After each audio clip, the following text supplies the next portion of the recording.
شاید این سوال برات پیش بیاد اگر که خب من زندگی نباتیم رو اصلا نداشته باشم چه تأثیری توی زندگی من داره و خب چه فرقی داره که من این زندگی نباتی رو به تکامل برسونم یا نرسونم.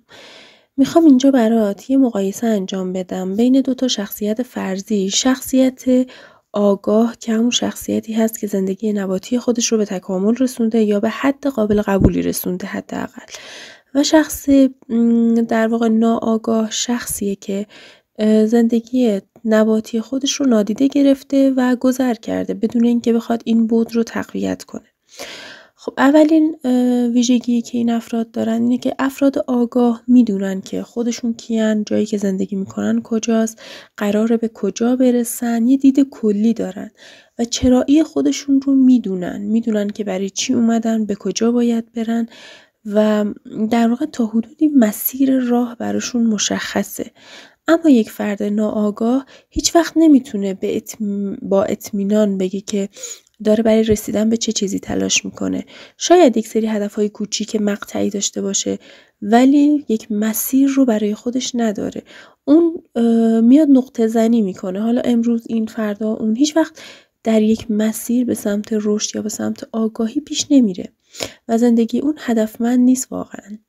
یعنی ممکنه بعد از یه مدت که میگذره خسته بشه از اینکه اینقدر خب حالا اینو برم اونو برم، بعد میگه اصلا که چه فایده ای داره، من همش دارم مثلا لذت میبرم یا همش دارم این کارو میکنم، هیچ سودی برام نداشته، هیچ تأثیری تو زندگیم نداشته. خب این افرادی هستن که به پوچی میرسن، یعنی حتی بعد از اینکه به آرزوهاشون برسن خودشون رو در واقع توی یک پوچی میبینن که نمیدونن الان چه سودی داشته، این همه تلاش و زندگیشون چه دستاوردی داشته. ویژگی دوم افراد آگاه اینه که زندگیشون تحت کنترلشونه و انتخابای آگاهانه انجام میدن. یعنی چی تحت کنترل؟ یعنی اینکه میدونه مسیرش کجاست و میدونه که آقا من هدفم اینه که باید یه تن سالم داشته باشم دیگه. خوراکی هایی که باید بخوره میاد فیلتر میکنه. من هر چیزی رو نمیخورم، چیزای اعتیادآور مصرف نمیکنم چون باعث میشه من از راهم دور کنه. چون مسیر براش مشخصه میدونه چه افرادی رو اجازه بدن که بیاد روش اثر بذاره، چه افرادی وارد زندگیش بشه و چه افرادی رو از خودش دور کنه. چون میدونه که مسیر تکامل براش مشخصه و تو این مسیر از افرادی کمک میگیره که بخوان همراهش باشن، کمکش کنن که تو این مسیر بالا بره. اما اگه بدونه افرادی هستن که باعث میشن اونو از این راه دور کنن، از اونها فاصله میگیره و برای خودش یک چارچوب و یک محدوده‌ای داره که تمام ورودی ها و خروجی هاش رو میتونه استنباط کنه و تنظیم کنه، دست خودش باشه. اما یک فرد ناآگاه اجازه ورود به هر گونه ماده غذایی، هر فردی رو چه امن چه ناامن به خودش میده. میگه حالا چه فرقی داره، بذار اینم تست کنم، مواد مخدرم بکشم، حالا چه اشکال داره، ببینم چیه چه جوریه. یا مثلا بذار با همه آدما من گفتمان داشته باشم، حالا طرف معتاده، من باهاش رفیق میشم، اشکال نداره، 2 روزم میریم ببینیم زندگی این چه جوریه. ببین هر بار یه جا رو میزنه، هیچ وقت نمیتونه مسیر خودش رو به تکامل برسونه چون خودش در واقع مسیری نداره و برای همینه که میاد با همه افراد یک تایمی رو میگذرونه و در آخر دچار سردرگمی و یک ابهام چند بعدی میشه که نمیتونه تشخیص بده که خب الان مثلا من با یکی رفتم که خوشگذرونه، با یکی بودم که معتاد بود، با یکی بودم که مثلا اهل درس و اینا بود، حالا کدومشون خوبه؟ این یه سری خوبیا داره، اون یه سری خوبیا داره. قطعا هر چیزی توی دنیا یه سری مزایا داره، یه سری معایب داره و اون دچار سردرگمی میشه چون معیاری برای خودش نداره که بخواد تصمیم بگیره کدوم وری بره، یا معیاری برای خورد و خوراکش نداره، هر چیزی که بیاد سر راهش میخوره، هر غذایی، هر فسفودی. کسی که مثلا تناسب اندامش براش مهمه هیچ وقت نمیره هر روز فسفود بخوره، یه سری حد و مرز برای خودش مشخص میکنه. در صورتی که یک فرد ناآگاه اصلا حساب کتاب دستش نیست، یعنی مثلا ممکنه هر روز فسفود بخوره بدون اینکه حتی مراقبت کنه، بدون اینکه حتی متوجهش باشه و در نهایت باعث میشه که توی همین بی‌هدفی خودش غرق میشه و نمیفهمه که اصلا زندگیش چطور داره میگذره، چون فقط داره روزمرگی ها رو پشت سر میذاره بدون اینکه ریشه عمیقی ساخته باشه و بدون اینکه مسیر براش مشخص باشه.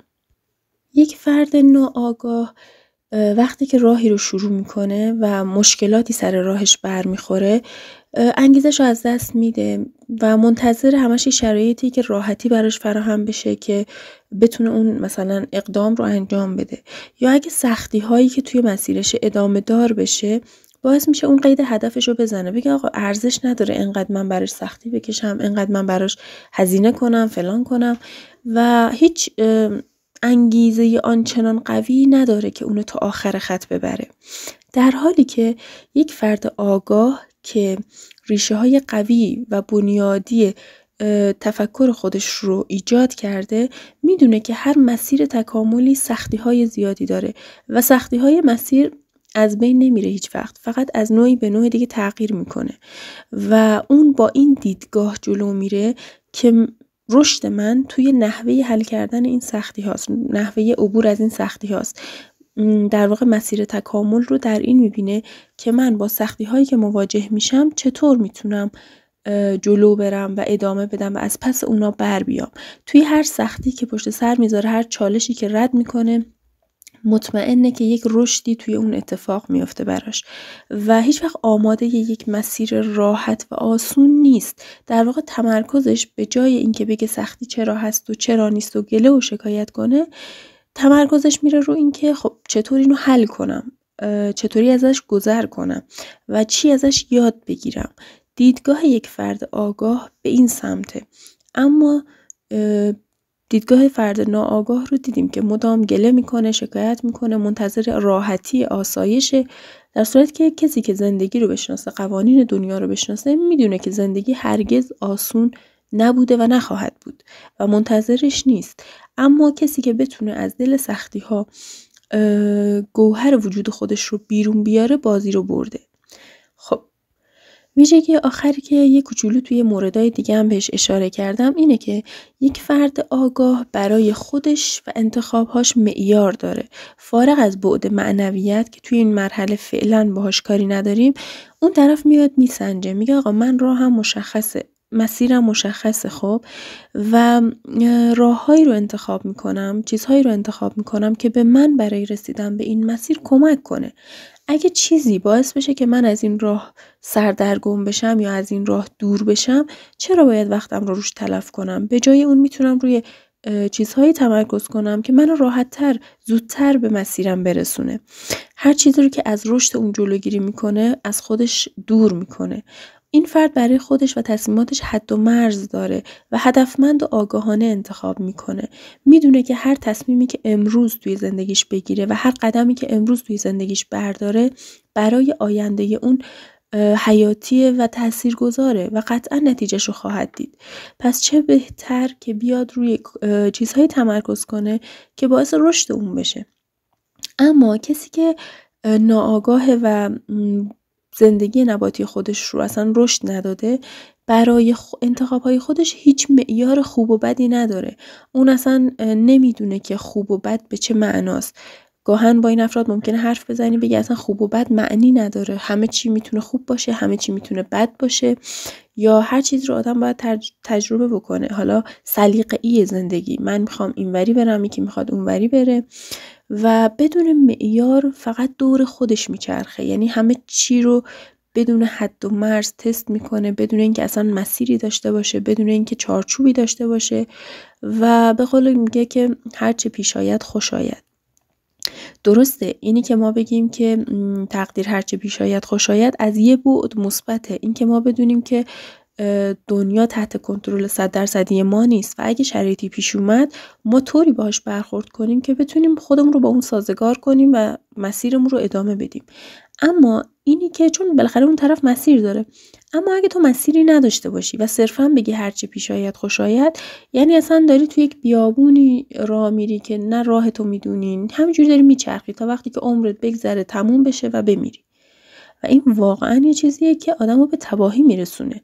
در بهترین حالت اگر خودش دست به پایان زندگیش نزنه، تا لحظه‌ای که از دنیا میره هیچ وقت نمیتونه هدفمند باشه، هیچ وقت نمیفهمه که اصلا آقا من چرا به وجود اومدم، من چه سودی داشت زندگی برای من، این همه عمر سپری کردم تهش که چی شد؟ خب به هیچی که نرسید. پس با همدیگه دیدیم فرق دوتا زندگی رو توی افرادی که آگاهانه زندگی نباتی، بعد نباتی زندگی خودشون رو رشد دادن، ریشه زایی کردن و اون شناخت بنیادین ارزش‌های خودشون رو تقویت کردن و باعث شده مسیر براشون مشخص بشه، نسبت به افرادی که این بعد رو نادیده گرفتن و بدون اینکه بیان چارچوب کلی زندگی رو در بیارن، بدون اینکه بیان ارزش‌های اساسی زندگی رو بفهمن و بدونن کیان، کجان، چیکار دارن میکنن، چیکار باید بکنن، به زندگیشون صرفاً ادامه میدن و در واقع این افراد فقط دارن میزیستند، نه زندگی کردن. و خیلی خیلی مهمه که ما بدونیم کجای کاریم و چی کار میخوایم بکنیم. من میخوام برات از بسم الله شروع کنم. اصلا هم کاری ندارم دینت، مذهبت، قبول داری خدا رو، نداری خدا رو، همه اینا رو بنداز کنار. خب بیا با من این مسیر رو که اگر هم باور نداری مطمئنم باور پیدا میکنی، چون زندگی بی‌معنا میشه بدون پروردگار. تو این مسیر تو هم همراه ما باش که بتونم به رشد تو هم حتی شده 1 قدم کمک کنم. برای اینکه با ما باشی باید پیج رو سابسکرایب کنی و اگه خواستی که ویدیویی رو از دست ندی اون زنگوله رو روشن کن که آلارمش برات بیاد. توی پیجم منتظرت هستم رفیق. یا